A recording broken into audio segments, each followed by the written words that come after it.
Hello to all and good afternoon. This class that we are going to do now is about non-finite dependent clauses. Remember that they are clauses with no finite verb. Remember that you have seen the difference between phrases, which are groups of words that have no meaning on their own, and clauses that generally have a subject and a verb. Here we are going to call them clauses, although they don't really have a subject and a verb, but they are still going to be dependent clauses. And they are clauses with no finite verb. Here we have the difference between finite and non-finite verb phrases. A finite verb is the verbs that have present or past tenses. They have all the combinations which involve a present or past tense verb form. Remember that in English we do not have very many tenses, so these are the ones that you have to bear in mind, or the modals. The modals are all finite. And here you have different examples with the verb has, and you have has singular, have plural had, and you have I have enough money, I had enough money. She has or she has been or she had been to India. There you have the present or the past perfect. She has been working hard, and here you have the present perfect continuous. And then she will or would have been working hard, and there you have an example with the modal. Non-finite verbs are infinitives with or without to, and they are the ing and the past participle. And here you have to write, and you must remember to write home. There you have a to infinitive. And writing, which is an ing, she has some odd talents, and writing obituaries is one of them. You have written, which is the past participle of the verb to write. So these are considered ed participles. And here you have the page contained only two words, written in green ink, and there written is functioning as a modifier of the words. Then you have the other examples of having been written, to be writing, being done, having been done. Those are passive voices. Here we have types of non-finite sub-clauses, and here you have the infinitive, as I was telling you, and I want you to understand this, and there you have a to infinitive. An ing participle, I suggested meeting her for a coffee. Remember that some verbs are always followed by an ing. You have the past participle, it was Bach's only work, written for 5 instruments, and there you have an ed participle. And you also have to bear in mind that you have verbless clauses. These are clauses. You're not going to see them very often, there are not very many, but you have them without a verb. For example, whatever their faults, they are not hypocrites. Remember that some authors call the ing participle gerunds. Some call them gerunds. They are considered gerunds only when they are functioning as a noun. For example, I enjoy cycling, or I hate cooking. There they are gerunds. Non-finite dependent clauses in text. And here you have an example of how they are used in a text. If you've forgotten how good a glass of whole milk tastes, or how juicy a steak can be, you'll be pleased to know that a little of what you fancy officially does you good. And here see that pleased is an adjective, and it is followed by a to infinitive. To declare that fat is not harmful for you in this obsessive low-fat, no-fat age is surely heresy. So when I tuned in to Rick Stein's new primetime television series, Food Heroes, it was a little surprising to see him frying up a fatty pork chop and telling viewers, don't be scared of fat, it tastes good and it's very good for you. Here also you have an adjective, surprising, followed by a to infinitive.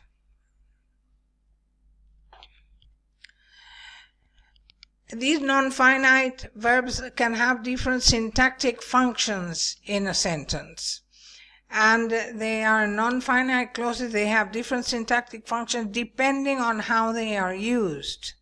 The first one that you have is adjectival. And here there are examples of different clauses, ed, to infinitive, ing, functioning as modifiers of nouns. You have the firemen battled an inferno fueled by toxic chemicals. This is a post modifier because fueled here is an ed participle that is functioning as an adjective. The decision to show the car was taken last November, and here it is also a post modifier because you have to show is talking about decision or is modifying a decision. I was given a receipt showing the agent's ATO number, and that is also the ing is a modifying receipt. The course chosen by most of the students was really interesting, and here you have an ed participle of an irregular verb because chosen is the past participle of the verb to choose.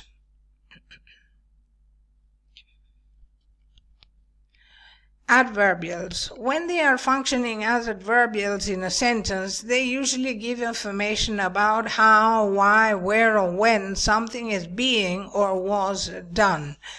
Remember that adverbials really are the most numerous of all the functions that they can have. And here you have different functions. For example, not bearing in mind the conditions of the road. They were driving too fast. They were driving too fast is your main clause, and not bearing in mind the conditions of the road is how they were doing it. Yes, they were not thinking. The other one, reflecting on my past, and here you have an ing to tell you how the person was thinking. I wondered if I had made the right choices. The next one is a to infinitive, and here you have to make matters worse. The demands from middle and upper classes could only be supplied through importation of sophisticated goods. And for what? To make matters worse. Then the other one is to inquire about a license. Visit our website.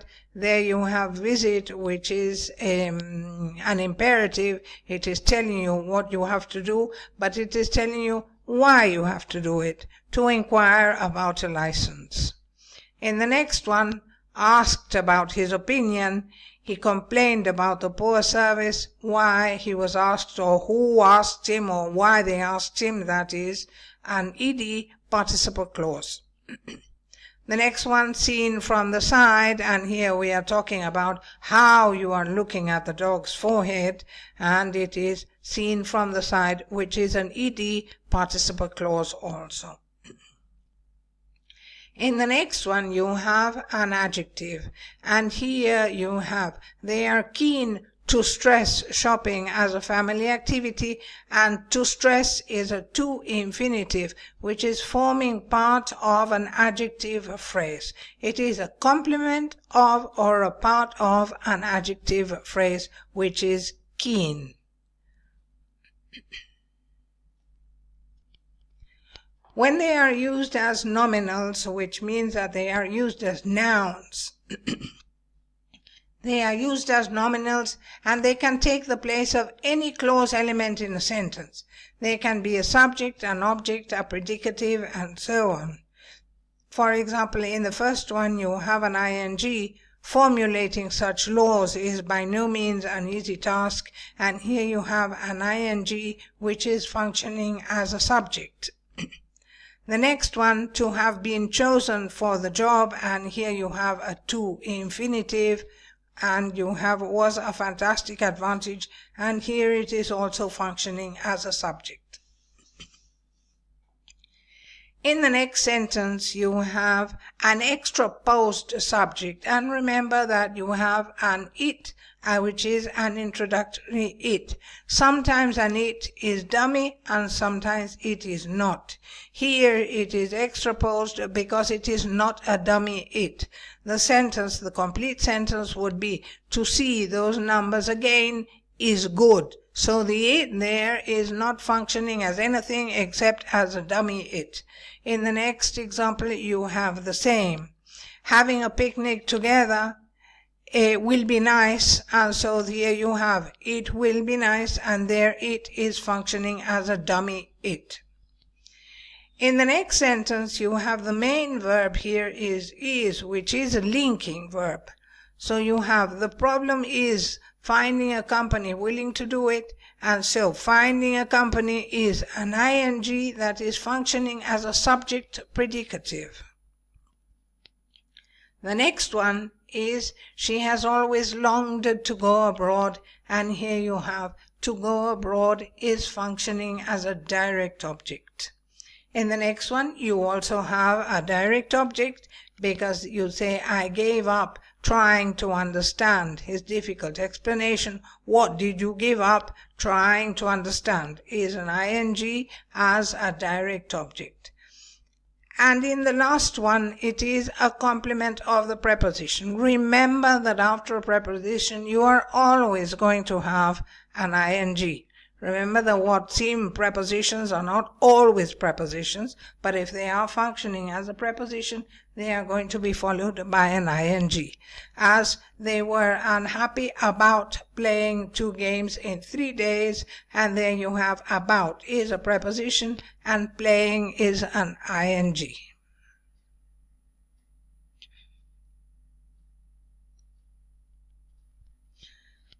Non-finite clauses can usually be replaced by finite clauses and have the same meaning, but not always. You have finite versus non-finite clauses, and you have I heard her play the piano, I heard her playing the piano is more or less the same. The meaning is more or less the same. He regretted having lied to her, he regretted that he had lied to her, and here the meaning is the same also. You don't have an ing in the second, but you have a different kind of grammar structure. In the next one, you have walking along the lake before breakfast. Katie had seen the sunrise. And you can also say walking along the lake is an ing, but you have when or because she had walked along the lake, while she was walking along the lake, and these are not non-finite clauses, they are subordinated clauses because you have a subordinator at the beginning. Those we will see in a few weeks. We will start seeing the subordinated clauses. And the next one, having made the round, he walked out, and that one is the same as the previous one. When or after because he had made the round, he walked out. Here you have the difference in meaning between the ing and and infinitive clauses. With some verbs there is a difference if you use them. With others there is not. For example, Bridget saw him leave through the side door, and Bridget saw him leaving through the side door would be referring to two different moments that Bridget saw him. In the next one, he has stopped having coffee, and he has stopped to have a coffee, and here you have, in the first one it means that he stopped drinking coffee, and in the next one it means that he stopped whatever else he was doing to have a coffee. In the next one also you have, I remembered to read about you in the papers, and that is something about the past, and I remembered reading about you in the papers, and that is also about the past, but it is giving more importance to the fact that she was reading. And remember then that after a preposition you are always going to have an ing. I'm tired of being on the losing side. And it's like focusing a camera. Okay, like, there, and of are both functioning as prepositions. Okay, this is all for now. I hope it has been understandable. I hope it has helped you. And if you have any doubts, please contact me, and we will be in contact during all the semester. Goodbye for now.